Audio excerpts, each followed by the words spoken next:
pagi semua. Perkenalkan, nama saya Lucia Leneng, saya dari Prodi IPA.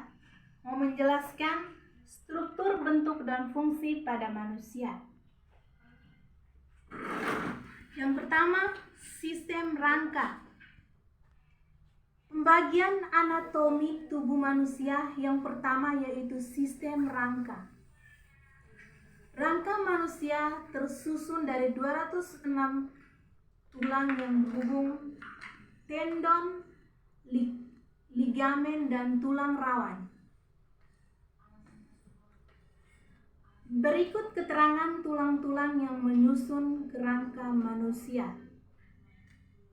Yang kedua, sistem otot. Sistem anatomi tubuh manusia dan berfungsi selanjutnya yaitu otot. Di dalam sistem otot manusia terdiri atas 600 otot.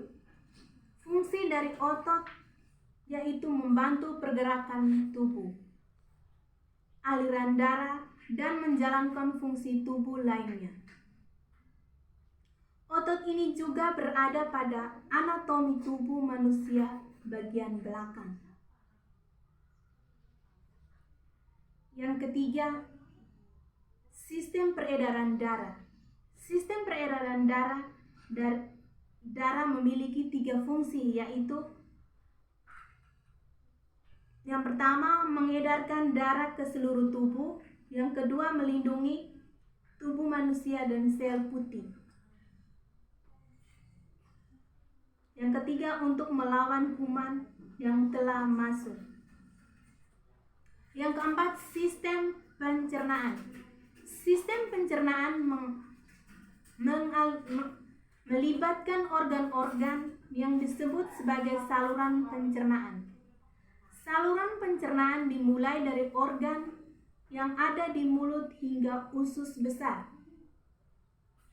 Akhir dari sistem pencernaan yaitu menghasilkan urin dan feses yang dibuang melalui anus. Fungsi dari sistem pencernaan adalah untuk memproses makanan menjadi zat-zat gizi yang dibutuhkan tubuh. Yang kelima, sistem endokrin. Sistem endokrin terdiri dari beberapa kelenjar yang mengeluarkan hormon ke dalam darah. Kelenjar tersebut yaitu kelenjar pituitari, kelenjar pankreas, dan kelenjar kelamin. Kelenjar tersebut akan bekerja sesuai dengan rangkasan yang diterima dari sistem saraf pusat dan kimiawi di dalam darah dan hormon yang direproduksi oleh kelenjar lain. Yang keenam, sistem saraf. Sistem anatomi manusia selanjutnya yaitu sistem saraf.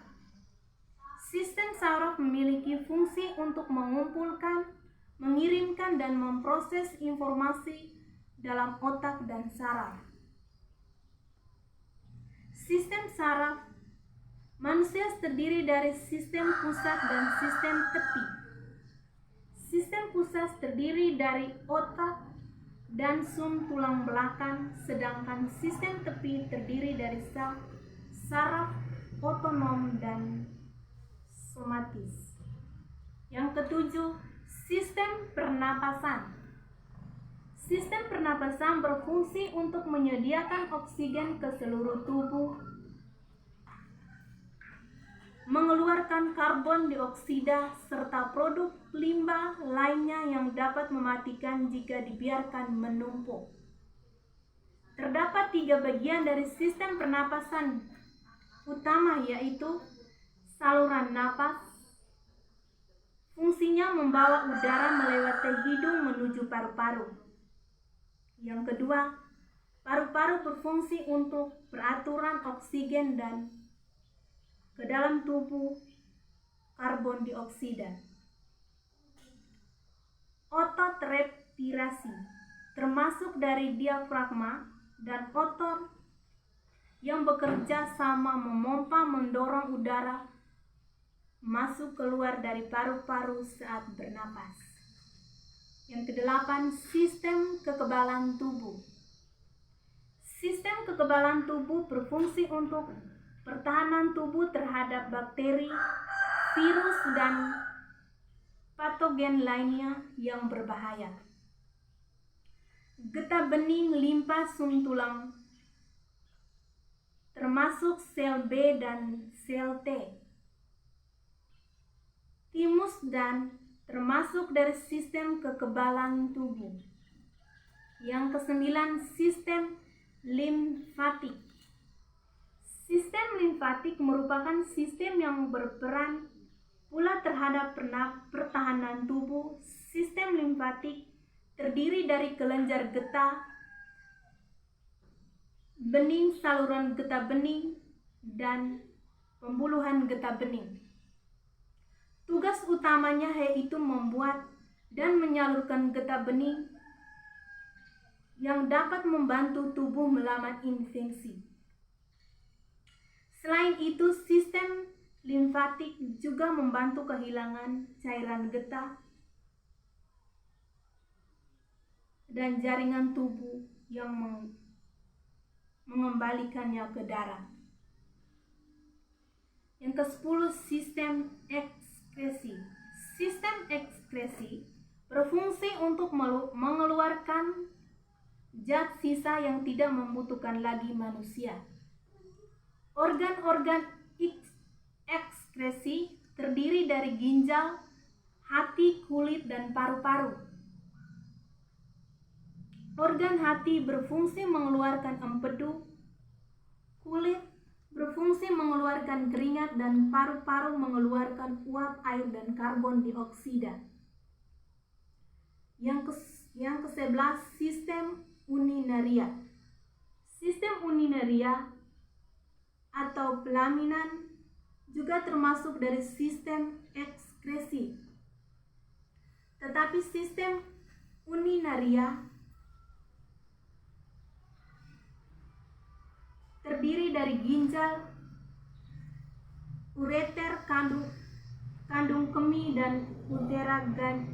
Ginjal berfungsi menyaring darah dan membuang limbah. Melepaskan saat buang air kecil, selain menyaring dan menghilangkan limbah dari tubuh, sistem urinaria juga dapat mempertahankan tekanan darah, kalsium, dan sel merah. 12. Sistem reproduksi. Sistem reproduksi manusia terdiri dari dua jenis, yaitu sistem reproduksi wanita dan pria. Kedua jenis tersebut sama-sama berfungsi untuk menghasilkan keturunan. Sistem reproduksi wanita terdiri dari ovarium, saluran telur, rahim, vagina, vulva, kelenjar susu, dan payudara. Sedangkan reproduksi laki-laki mencakup substrum, sistis, saluran sperma, kelenjar seks, dan penis. 13. Sistem indera. Anatomi tubuh manusia yang terakhir yaitu sistem indera yang berfungsi sebagai penerima rangsangan yang berasal dari lingkungan sekitarnya. Terdapat 5 sistem indera disebut. Yang pertama, indera penglihatan dengan menggunakan mata. Yang kedua, indera penciuman melalui hidung. Yang keempat, indera peraba yang dapat dirasakan melalui kulit. Yang kelima, indera pengecap menggunakan lidah.